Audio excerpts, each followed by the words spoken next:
Chapter 11. On the other side of town, a woman answered the door.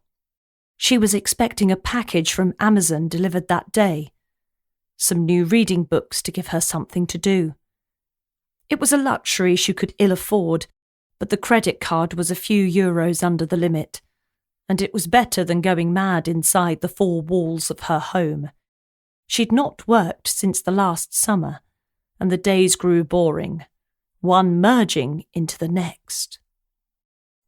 But when she opened the door, she wasn't face to face with a happy Amazon delivery driver and a parcel. She was face to face with an angry woman who belted her in the face with her fist, drawing tears from her eyes and blood from her nose. "You already know what happens to people who don't pay," Karen said, aiming the second blow at her midriff. It took the wind out of her. "Isabella, you owe us close to $3,000, and you've had plenty of verbal warnings. This is your final verbal warning," Karen explained. The features on her face contorted as she grew more angry. The redness was a mix of sun exposure and the tension of dealing with a late payer.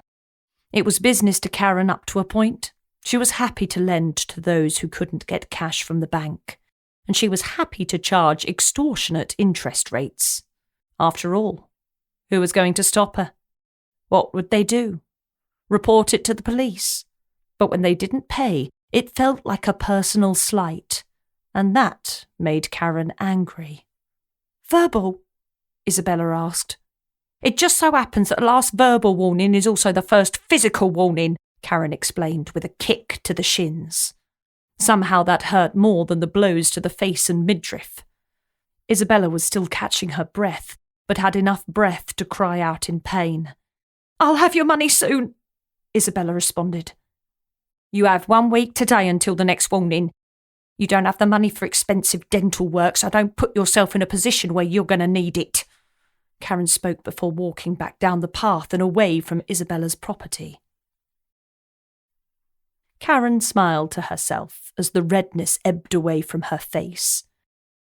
She'd been angry and let the anger out in the only way she knew how, inflicting pain on other people.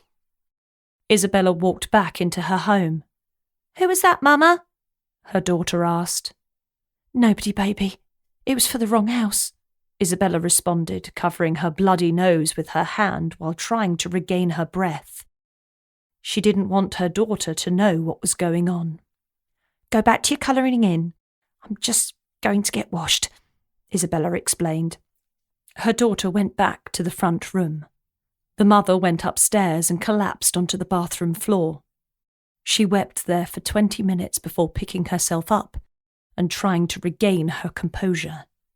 Back downstairs, with the pain subsiding, she looked out of the window and saw a gleaming white Range Rover with tinted window, lowered suspension and electric blue lighting sat out the front of her home.